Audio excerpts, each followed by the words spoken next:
you're in the backseat of your own life and you didn't even realize it. Here's how you get back in the driver's seat of your own life. Man, I want to hand people the steering wheel back. In today's podcast, I talk with Dr. John Delony, who has PhDs in both education and counseling, about how anxiety is a signal from our mind-brain-body connection that is giving us information. John walks us through 6 ways to do this, so let's dive in.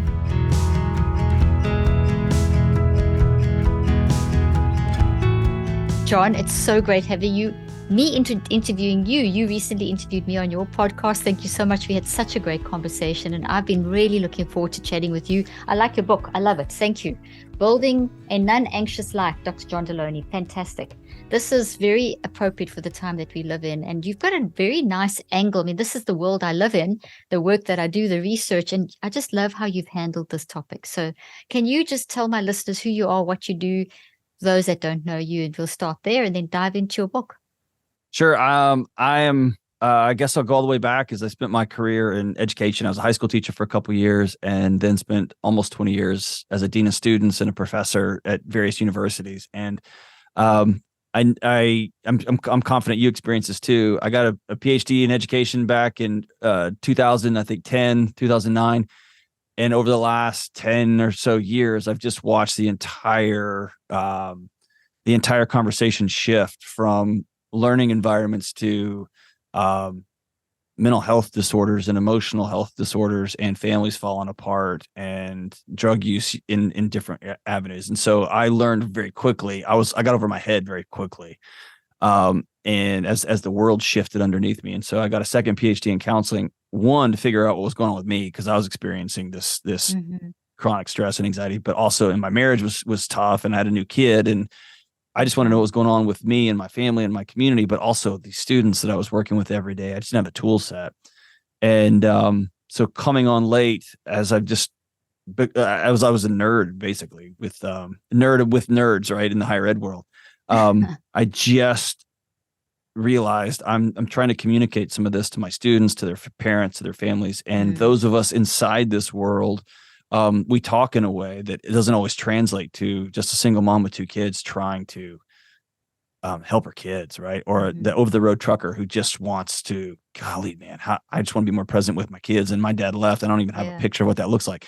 So what I've tried to do over the last few years since I've left higher ed and doing this full time now is to simply simplify the conversation so that folks who are just in the first 2 years of marriage, or in their 10th year of marriage, or in their 35th year of marriage, can just have some tools to go make it better right now today, or can know, hey, we're over our head, we need to call a professional right now. And so my goal has been to simplify some of these bigger pictures to make them actionable.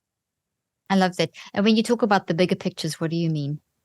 Like, for instance, inside the mental health community, which, we would all know, no, you don't want to cancel anxiety out of the human body, right? You need that to let you know when there's actual issues coming up. And we all know chronic stress and constantly ringing anxiety alarms will destroy the human body. We know that. But in the community where they spend most of their day watching TV and watching ads telling them that they're broken, or politicians telling them that there's something wrong with them, and not that, hey, you need to check in with your relationships. You need to check in with how your life is moving along down the road. Then it becomes a culture of disempowerment. And so what I love about your work is you're all about teaching people, like, you're in the backseat of your own life and you didn't even realize it. Here's how you get back in the driver's seat of your own life. And I think that's where you and I share a very common mission is, man, I want to hand people the steering wheel back. And that's hard, and it's scary. Responsibility is scary, and it's hard. And there is insane amounts of marginalization and trauma. No question about that. I love that. And that's why you've written this book. And yes, we do share such a lot of common, you and I've had a few chats at conferences we've been at together, and and we share the same view. And you share a story that I thought was a great place to kind of launch this discussion. Well, we've already launched the discussion, but you talk about a young woman who kept zooming into your office and was frantic with anxiety and said, I'm just paraphrasing this. Yeah, sure. I could read the whole story, but you know which story I'm talking about. I think it's chapter, wherever it is. I had it open and I just closed the page by mistake. But she basically came into your office saying that she's got this disorder, the clinical diagnosis of anxiety, and that now she's got to be a medicated wreck the rest of her life. And she was normally very hopeful and bubbly, and now you could see that the diagnosis hadn't actually helped her. It had literally wrecked her. It had kind of taken a lot of hope away. And that's a summary of it. Can you talk about that story? Because I thought that was a great, even though it's I think more or less in the middle of your book. Yeah, sure. It really was something that our view is pretty much the same there, that we have to be so careful of the medicalization of misery and the pathologizing of childhood, and this whole thing that we can take the hugeness of human experience and delimit it to a medical model diagnosis, which is so reductionistic, kind of ignoring what that person is experiencing and saying it's this, and because you have a brain disease. And it may sound great, but this story that you tell, it's not great it may sound great because it seems like it's a solution, but it's not great because it's not a solution, because you can't just band-aid that away. You can't just medicate that away. And you can't just take the hugeness of life experience and stick it under one diagnostic label like you can cancer or diabetes or whatever. So I like that story. It appealed to me. Will you talk about it?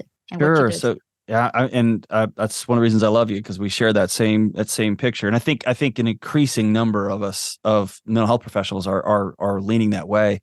That was just one of my grad students who was extraordinary. She was brilliant. She was hilarious. And one of my favorite things with students that would just that's what I missed most about working with college students, is they were so funny. Like I would go home just laughing. They also burned the building down, but some of them were super funny. And, but also struggling. And we have to remember that diagnostics are used generalized for two reasons. One, to allow researchers to talk amongst themselves so that they can compare apples to apples across research studies.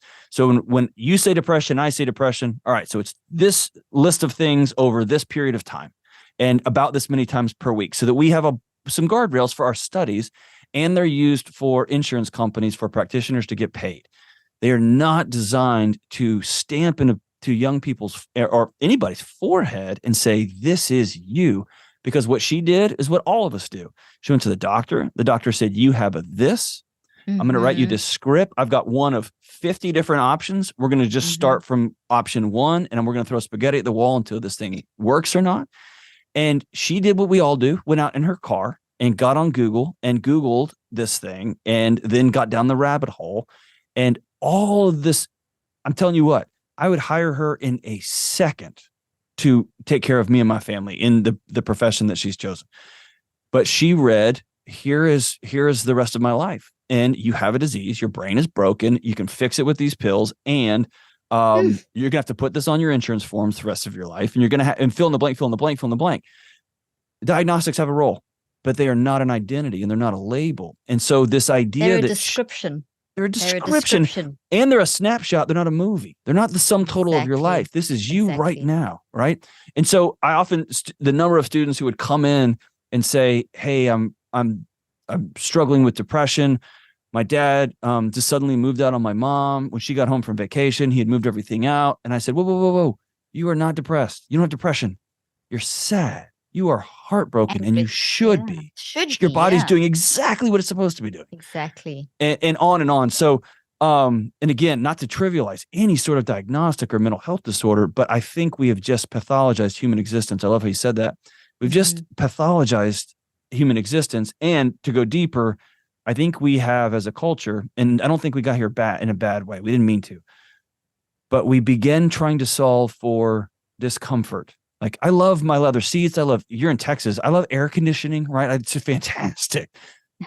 But in the process of, we can make this more comfortable, we can make this more comfortable, we began to pathologize any sort of discomfort. And so in trying to make everybody feel better, which is all good, we started saying, if you're sad, you shouldn't feel that. And if you're grieving, you shouldn't feel that. And if you just got fired, or you have been kind of lazy at work, or you have been super marginalized because you're the wrong skin color in the wrong part of the wrong place.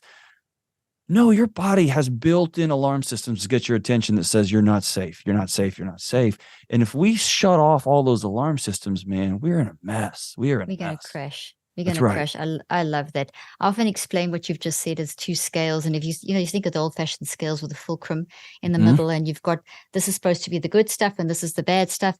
And we're in a model of life at the moment, or a zeitgeist or a philosophy, which is, this is got to be eliminated. You've got to get rid of all that. Meanwhile, the anxiety is good for you because it's a messenger. It's telling you something. So that young girl that grad student, that anxiety is telling her something. So you need to be curious about what it's telling you. And, Yes. it may make you feel a little bit off, but, you'll come back because resilience is unmasked as we embrace and process and reconceptualize, which is how our psychoneurobiological networks are That's how it works. That's right. structured. Yeah. But this whole thing of, hey, that's bad, let's eliminate, like the symptom of a diabetes or cancer or something, where you can look at a list of symptoms and track back to the underlying biological cause. That's been disproved. It never was proved in the first place. And John, Right. discussed this before, that if this model worked, we wouldn't be sitting with the crisis we have now. So it's really, the mental health crisis is only a symptom of a bigger problem. And we've also discussed this before. It's a symptom of mind management. So when you brought out, when you talk about this book and you talk about if you're struggling with anxiety or stress, you're not alone. And, you give lots of great examples and practical things of life stuff that makes us feel anxious, but with a viewpoint of, this is not a disease. This is not you being broken. This is you being human. Right. And I think for me as a mental health guy, the hardest thing, and this is about maybe about a year ago, was this big light bulb moment. And it was a sad light bulb moment. More people than ever before in human history right now are under the care of a licensed mental health professional. And more people than ever before in human history are under the care of some sort of pharmacology, right? They're taking medication for some sort of mental or emotional health disorder. We have more people in our tribes. You and I both have in the millions, right? We have the access to people at our fingertips that in 200 years ago wouldn't even be fathomed, right? No. And so when we look at, we've got mental health care, we've got the right meds, we've got people, and the trend line is almost a vertical line straight up when it comes to anxiety, depression, chronic stress, and burnout, all these things. And so I had to ask myself, it was this like, whew, yeah, what we're doing is not working. Whereas when they discovered penicillin, it was a short ride until people stopped dying from infections, right? That fixed that problem. And so all I have to say is, okay, if my body's telling me exactly what it's supposed to be doing, it's getting my attention through anxiety, through depression, I'm rattling. I'm waking up at 3 a.m. for a reason. My marriage is on the rocks for a reason. Okay, what do I do now, man? And I tried to take all the neuroscience I could, and I'm not nearly as smart as you are when it comes to the studies, but distill it down. If I was to sit down with somebody who didn't have my background and say, hey, work on these areas.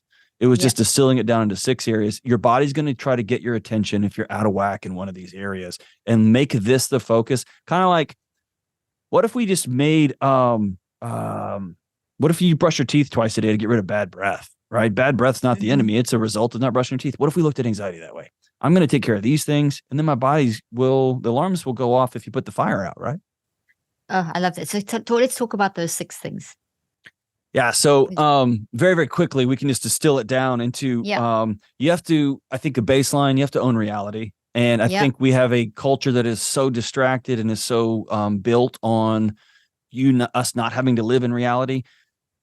I think it's important for you talk a lot about the importance of getting your mental model right. You can't start unless you know where the starting line is. The starting line is, I am 40 pounds heavier than is good for me. My starting line is, me and my wife haven't been intimate in 6 months. What do we do now? The starting line is, my kids don't want to come to my house and see me, or my middle school kid keeps coming and slamming the door and I'm not a safe place. I don't know what to do. Right. So, or my boss is so toxic. Owning reality says, we're going to turn the lights on, we're going to turn the music off, and we're going to take an assessment of this dance floor. Where are we? Right. The second one is, you have to choose connection. Oh, by the way, I set all these up as choices, and I know I'm going to get some pushback because people are going to ask naturally, oh, so I choose anxiety. I'm choosing to be anxious. Is that what you're saying? And I want to give people autonomy back, right? And so I want you to make these choices in your life and trust your body that it will circle back. And if it doesn't, thank God we live in this moment of history. We have the medical doctors that we have. Sorry, John, I want to underscore what you've just said. I'm glad you brought up that point about choices, because when people feel so depressed and helpless and anxious, they feel like they don't have any choice, and especially because of the languaging and the zeitgeist and the whole media drive to say if you're anxious, you've got a brain disease, which is not even science. I mean, you know that, and it's not even, it's never was proved in the first place. So, and that, the science is very, we've said that. So the whole thing is being curious. And that's what you're telling people. We're both telling people, be curious about that anxiety as a signal. And it's one of 4 signals because it's linked to anxiety as an emotion. It's linked to behaviors. It's linked to your body sensations. It's linked to your perspectives, 4 categories, which I know when you interviewed me, we spoke about that. And my listeners are very familiar with that. So what you've done, just so that my readers are oriented, you've taken that emotional warning signal of anxiety, and please correct me if I'm saying this incorrectly, but this is how I read your work and having had discussions with you, and you're seeing that as that emotion as a signal that's telling us something. So if we embrace it, we are choosing to stand back and look at that anxiety as an emotional warning signal as opposed to a disease. That's a choice that we're making. And then from there, we're moving into, okay, so if it is that, let me be curious. Let me choose to be curious and start asking questions about what is, and then that leads into your 6. Have I explained? That's curious and awareness are those two words I think would save humanity. There we go. If we go back to that young woman, that grad student of mine that we were talking about earlier, if she had that rattling and that doctor said, hey, you have generalized anxiety disorder, you have JD, and she went and said, what are my body's trying to be anxious? And she just started making a list of choosing reality. Oh, I'm $90,000 in debt with school loans, and I'm working on a very challenging graduate degree that's very hard, that has no promise of an ROI on it. And my dad didn't want me here anyway. He wanted me to go to med school, and I'm doing this thing, and on and on and on. Then suddenly you smile. You're like, yeah, I haven't slept. I'm living off Monster energy drinks and Twinkies. Of course, my body's trying to get my attention that we're not okay. It normalizes things so fast. And I think of a person who's struggling with depression. If when they open their eyes and their eyelids are so heavy and they are fighting their body just because they don't get out of that underneath a blanket, and their first thought was, I hate this. And their second thought was, what's my body? Why does this feel safer than the world out there? If you start with that question versus how do I quit feeling like this, that's a whole different avenue. It's a whole different perspective. It's an honoring. So anyway, you choose connection. I think we've got the loneliest generation in human history, and there's a lot of science about that. But I think if your body scans the environment and realizes you're all alone, it will sound every alarm it's got, because we're not wired to do that. It's a scary, terrifying place. The third one is freedom, choosing freedom. And I kind of said that tongue in cheek, and but the joke hasn't really made its way. They haven't got the joke. Choosing freedom, this idea that we have created these outsourced lives, whether it's through borrowing money, through having no boundaries, through calendars that are just insane, through clutter. We have so much stuff everywhere. And so I think it's backing up, and I talk about some of the science along all 4 of those avenues, but we have just hooked our lives to all these other things. If I buy the right car, it'll make me happy. If I borrow this, it'll make me happy. If my kid is in super atomic soccer and we travel 900 miles a weekend for 10 years in a row, then I'll be happy. If I do. So we have to choose freedom. How can you unhook yourself? And the nerd word here is autonomy. How can you be the person who makes choices for your life? Or if you're married, how can you all as a couple make choices for your life, not your 9-year-old soccer coach and your in-laws and whoever. The next one is it's choosing mindfulness. And you and I both know, people hear that word, they think of just some old bearded guy on a cloud. That's not what I mean at all. I mean those 2 words you just said, curiosity and awareness. And if that guy cuts you off in traffic and you can instantly go to curiosity as opposed to rage or anger or hate. Judd Brewer was one who I really drew a lot of his work from on that mindfulness, just trying to create a millisecond gap between that emotion that your body feeling that thing and then what you do next. And the longer you can extend that gap, and you know this, the more peace you're going to have in your life, and your body doesn't go to war on you all the time. The next one is choose health or healing. There is some traumas, there is marginalization, there is actual health disorders. There is those of us who drink 900 milligrams of coffee in the morning and wonder why our heart rate is so high. So we have to begin to take care of our minds and our bodies. We just have to. I can't continue to skirt that issue. I think we have to deal with that head on. And then the final one is, and this was the hardest chapter for me to write. And I don't know where every one of our listeners is in a different place, but I think we're experimenting with the first culture in human history that's not tethered to some sort of divinity, some sort of divine operator that is saying, here's who we're all going to be, and here's the choices we're all going to make collectively over time. Esther Perel's written about this. Other scientists all across the political spectrum have written on this.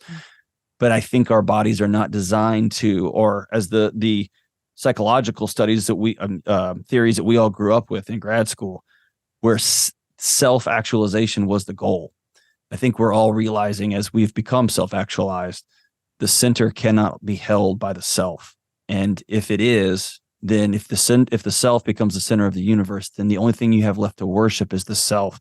And if you worship the self, then you end up worshiping how you feel. And if you worship how you feel, you end up in this mess that we have now.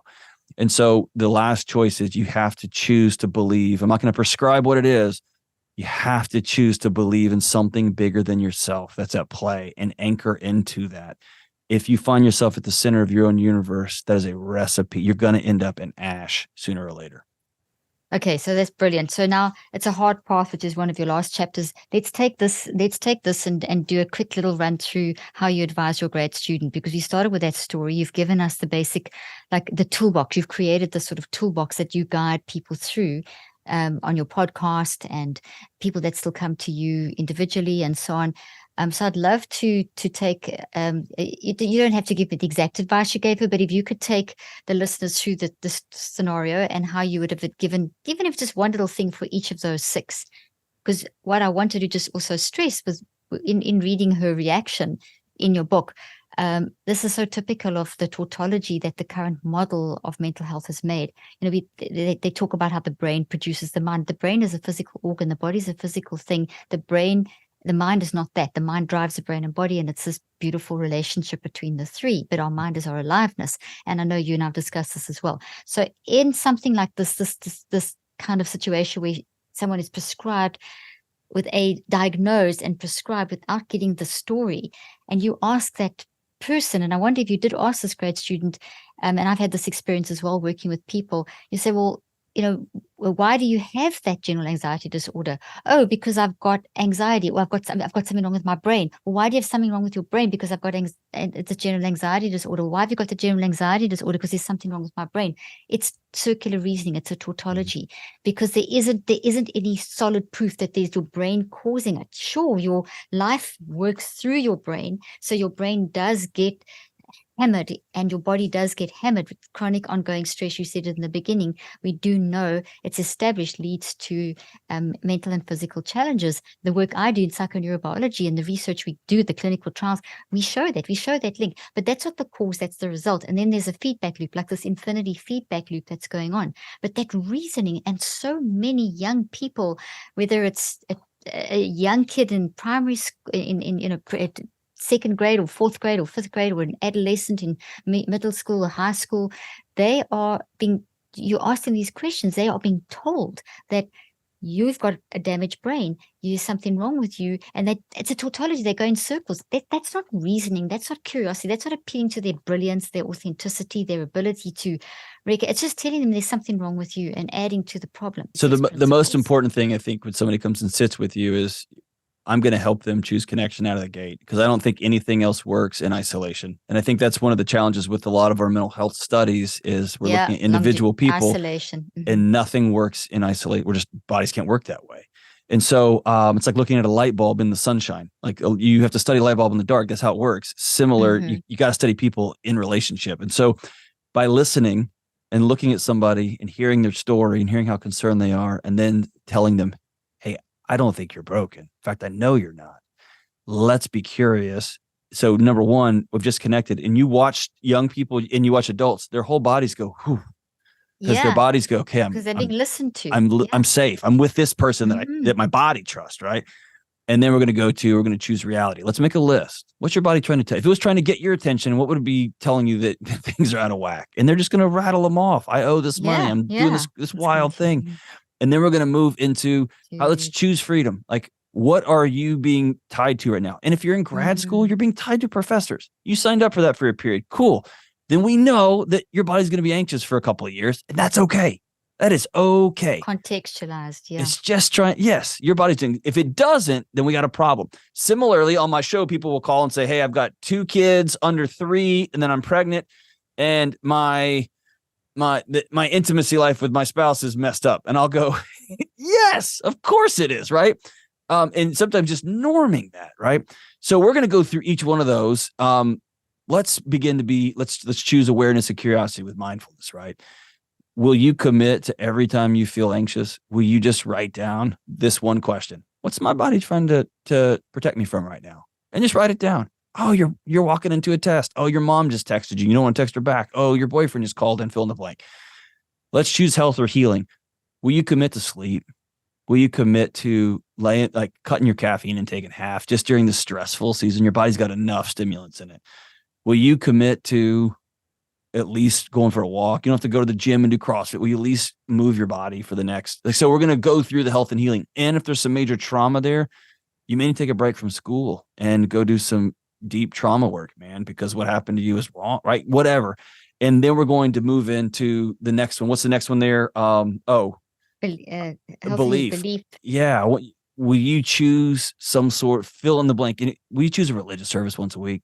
Will you just go and just submit once a week? Or will you start a meditation practice in your garage and just sit down and do nothing else but just follow an app, do any number of exercises that lets you know you're not the center of the universe? It's going to take a lot of pressure out of that backpack, a lot of that weight out of that backpack you're carrying. And so we're just going to walk through real quick. Here's a couple of exercises. And then over time, your body naturally starts to land that plane. And I'm a nerd, Caroline, and I track everything. And what I've noticed is as I've paid closer and closer attention to these things, my heart rate drops over the course of a day. My heart rate variability has gone up. My body is responding. And here's an important thing. I want to make sure your listeners hear this. This is not a foolproof way to live a magnificent life. What this gives you is, this is a story I talk about in the book. I had a cousin just up and pass away out of the blue. This is about 10 or 15 years older than me. And I laughingly say he lived all 9 lives and borrowed heavily against the 9th one. He had no tread left on the tires. And when he passed away, my wife and I made the choice like 10 or 15 years ago. I don't want to owe anybody any money. I can't sleep when I do that. It's just a weird thing with me. And let's set up boundaries with our families. We're going to tell them what's good for our holidays. And it was hard the first few years. Just tell people we're not traveling. We have young kids. We just want to be at home. But when he passed away, I just bought 2 plane tickets, Carolyn. And I didn't look at my account. And it's not because I'm rich. It's because for 15 years, we both my wife and I grew up with nothing. We just decided we're going to put a little bit over here and a little bit over here. And I got the unfiltered privilege of going to a funeral in another state and just being sad. It didn't take away the death. It didn't take away the loss. It didn't take away the heartache. But my wife and I didn't have a fight. We didn't worry about who was going to pay the bill when we got home. We didn't worry about these other things. I got the privilege to just be really sad and heartbroken. And that's what we're aiming for here with a non-anxious life. It's not going to make things go away. But when your family is faced with an emergency, you're going to have the resources to deal with it. You're going to have the community to come lift your arms up in the desert when you're hungry or bring you food when you're sick. That's what we're aiming for here. That's a non-anxious life. It's not a foolproof way to 12 steps to new abs. It's not it at all. Life is going to hit us all a lot. And this, let's be able to have the capacity to us and our communities and our neighborhoods to receive those hits as they come and to be resilient through them. That's the goal. That's beautiful. That's beautiful. And I love how you've explained just the preparation and like you said, you like to document everything. And that's part of the research that I've done is how long does it take to make those changes? So just to go along with what you're saying, the time, the effort, and to be prepared for as much as we can for eventualities. And that takes time. And that's where the cycles of 63 days that I've shown with my work you're not going to get change happening in one day. And I think we live in this. It's not, I think we both know. You say it in your book. I talk about it in my work. Things are not going to change in an instant. So you didn't get to that position that you could go and be present at that funeral from just an overnight decision. It was a long time decision that you and Years your and wife years and made, years and years. years Yeah. and years. That young grad student from one session with you is not going to change it. She's going to have to do they take that advice and build that into her life daily for 5 to 15 minutes at least, as it comes up for at least 9 weeks before the networks change. And that's the message that we're not getting through to people. And people want to say, I don't have time to do that. We have to shift that thinking. You don't have This time stuff not takes to. time. Yeah, exactly. Yeah, Yeah. exactly. You don't have time not to. And in 63 days time or 9 weeks time, if you haven't done anything, you're 9 weeks worse. So Right. the fact is your brain is always changing and following where your mind goes. So by following these kinds of principles that you laid out in your books, simple guidelines, people they fit beautifully, by the way, into my neurocycle, which you know about, which is just basically how we get those networks doing what they're supposed to be doing. These are beautiful steps to put into that then are making sure that you do it in the right time frame and you do it in the right way, that you change your neuropsychological networks, which is really good. I'm grateful for you. And you said something that I think is important to touch on before we leave. Yeah. Being anxious, I've been there. I've been doubled over where I couldn't breathe and almost blew up my marriage. I mean, it's a mess. I've had to leave jobs. We moved to another city. Like, it's been a mess. Living with anxiety is hard. Living with a burnout, a chronically stressed job, that's hard. And changing that was also hard. And so the path forward is not one is easier than the other. It's an old internet trope by this point, but it's true. You have to choose your hard. You have to choose which hard path you're going to take. Yeah. You're going to take the one that is going to mean you're going to be the first one in your family to do something different. You're going to have to save some money instead of spending it. You're going to have to take 4 jobs the first couple of years to get yourself out of a hole you've dug. Whatever that looks like, that's hard work. And so is just being so anxious you don't want to be with your kids, or your kids don't want to be with you, or so anxious you can't breathe and you can't sleep all night. Both of those paths are difficult. So take the one that in year 1 or year 2 or year 3 are going to get you in the trajectory to where you want to be, right? Because there's no easy path at this point for any of us. I really, really think that's beautiful. That's brilliant. Choose the hard path. So it's not that there's an easy path. Choose which one is the hard path and be curious. And like you've done, you delineated what those options look like. And I think when people are stuck in that place where they aren't sleeping through the night and they're lying there staring at the wall, and then that state is to remember this conversation, that you have this ability to stand back and observe yourself lying there staring at the wall. And that path is really hard because it goes down a really dark place. But the other path is also hard to start doing that work over time. And if we can dive into that and encourage each other with the connection, as you say, you can't see a light bulb out in the sun. You have to see the light bulb in the dark. And that's beautiful. So John, thank you for this really together, simple application of how we just need to embrace anxiety to process and reconceptualize it. It's really great. So where can people get hold of your book? Well, before I do that, before I sell me, let me just tell you, you have blazed the trail for us. And so I just want to tell you, thank you. For all of us who are sitting with hurting people, you're one of the pioneers who have you got in the bulldozer. Actually, you got out of the bulldozer with your machete out in the woods, and you carved a path that we're all kind of following. So I want to thank you on behalf of all of us who are trying to help people in this world. Thank you, John. I really appreciate that. Sorry to talk about important. The machete. I've actually been to Rwanda where they did the whole machete thing all those years ago. But yeah, that terrible genocide. But the thank you for saying that. 60 years later, I'm 60 now, 40 years of being in this field. I appreciate what you just said. So that's very, very kind of you. Because when I started out in this 40 years ago, I was swimming up salmon swimming upstream. So it's been and let's be super clear. You were swimming upstream in a number of different areas, right? This was not a place for women. It was not a place for researchers that think outside of the box. It wasn't a place for any of these things that you've brought to the table, and especially your cutting edge research that encourages people to look at the mind separate from the brain. That just people didn't want to hear that, have that conversation. So no, they didn't want to. So thank you for saying that, and thank you for what you're doing and for making it so simple for people to be able to apply this in their life right now. I appreciate that. So yeah, you can go to at John Delony. You can follow me on all the internet sites, and you can pre-order the book or buy it wherever it happens to come out at johndelony.com or anywhere books are sold. And there's the book. building a non-anxious life. Thank you, John. It's been, as always, I love chatting to you, and I know this won't be the last of our many conversations.